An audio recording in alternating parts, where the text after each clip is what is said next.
Ce, Georgeta, te-a surprins iarna? Băi!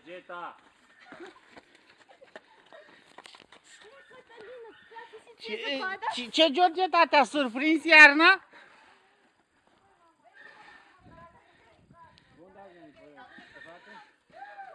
Da. Da, dar e zăpadă, e mare, adică... Da, da, e dată, e da, să merge în condiții de ea, dar să merge bine, nu.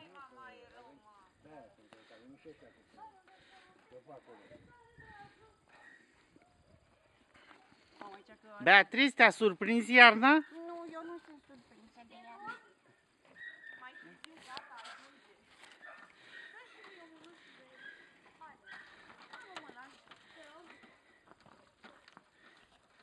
Georgeta? Mama, aici de... Faci îngeraș? Și am arătat, mama, zic, uite, să lângă să vezi că Bogdan nu zice nimic. Ar vrea să intre chiar înăuntru. Lasă-o, lasă să stea afară.